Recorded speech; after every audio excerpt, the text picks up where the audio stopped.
redirige hacia la zona más afectada por el Gustav. Vemos casas sin techo, de las que solo se mantiene en pie una de las paredes. Llevan meses viviendo entre las ruinas. En cifras, las pérdidas ascienden a 7.000 millones de euros, 500.000 viviendas destruidas. La propaganda socialista aún aguanta en pie, pero es lo único. Las pocas ayudas que la dictadura castrista ha aceptado se venden. No se encuentra tejas ni ladrillos y lo poco que hay a precio de oro. Un colchón se lleva el sueldo completo de un mes.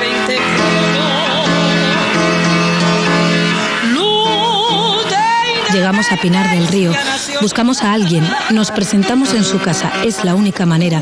Son personas vigiladas por sus vecinos. Elsa América González tiene a su marido, Víctor Rolando, en prisión. Mi esposo fue condenado a 26 años. 26 años, un hombre que en aquel momento tenía 54 años de edad, es cadena perpetua, sin haber cometido ningún delito. Sin haber tenido un arma, ni tan siquiera nada. Sus ideas simplemente. Y valor para expresarlas y para defenderlas. Los presos políticos a veces son aislados en celdas de castigo.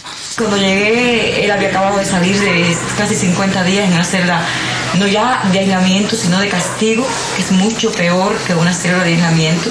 Una celda de castigo, un hombre cabe en posición fetal, no tiene ni siquiera un colchón para dormir. Es una pequeña llave donde ahí se puede bañar y tomar el agua que consume. Y un pequeño hueco donde hace sus necesidades, que se tapa para evitar las ratas. Rolando fue llevado a una cárcel en Guantánamo, a más de 1.200 kilómetros de su casa. Intentamos recorrer parte de ese trayecto que a veces solo se puede hacer montado en un camión. En el oeste, los destrozos del huracán se confunden con la pobreza. Lo que el viento ni la revolución se han llevado, la pobreza del pueblo. Es Oswaldo Payá quien habla, uno de los más fuertes opositores de la dictadura, impulsor del proyecto Varela, que pide un referéndum popular para que sean los propios cubanos los que decidan los cambios a realizar en la isla. Pregúntenle a los cubanos, pero no le pregunten sí o no sobre Fidel Castro, sobre socialismo, no. Pregúntenle si quieren vivir con derechos. Y eso es lo que hace el proyecto Varela.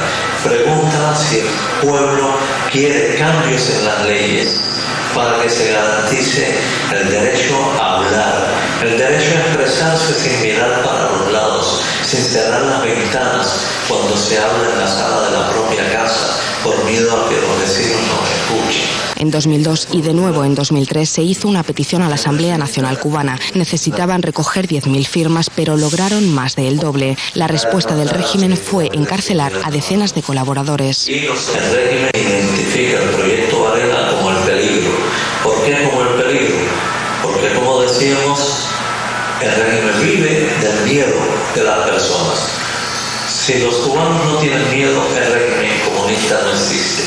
El proyecto Varela está de nuevo en marcha. Recogen firmas mano a mano por todo el país en la clandestinidad. 9 personas invadieron mi casa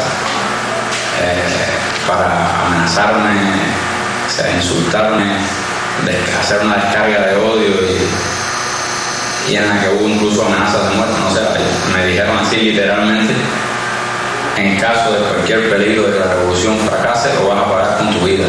Solo unos días después, el régimen detuvo a medio centenar de opositores.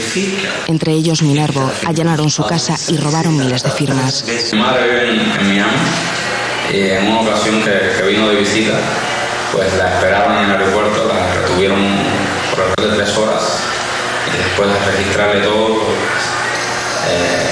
le empezaron a hablar muy mal de mí, de las cosas que yo hacía, que ella seguramente no era consciente de eso y de que lo más probable es que yo terminara en la cárcel. El día que se va, que ella sale de regreso a Miami, pues la esperan otra vez en el aeropuerto y nuevamente la hostigan y le preguntan, bueno, por fin convenció a su hijo. Su respuesta fue, obviamente no. Entonces le dijeron, bueno, pues entonces recaerá sobre usted lo que nosotros hagamos con él. Pero el movimiento de Oswaldo Payá también ayuda a las familias moral y económicamente. Incluso les llevan medicinas y jabones para que sus presos puedan sobrevivir en la cárcel. Un alto en Camagüey para recordar a uno de ellos. Alfredo Pulido, médico, dentista. preso solo por defender los derechos de los cubanos. Y para visitar a su esposa, Rebeca Rodríguez está nerviosa. Su marido, Alfredo Pulido, era uno de los promotores del proyecto Varela. Mi esposo tiene nada más que 47 años, 48. ¿Y entró sano? ¿Cómo nos has dicho? Mi esposo entró sano. Y ahí fue La Habana, ya comenzaron los problemas por el hacinamiento, la humedad. Él estuvo por espacio, le digo, de 6 meses en un llamado corredor de la muerte, solo. Y muy húmedo, me di cuenta que era muy frío. Y con la única compañía de las ratas, que era lo único que tenía ahí dentro. Así son las prisiones cubanas. Solo se pueden grabar de paso si nos descubren rodando. Pueden acusarnos de espionaje. Aquí se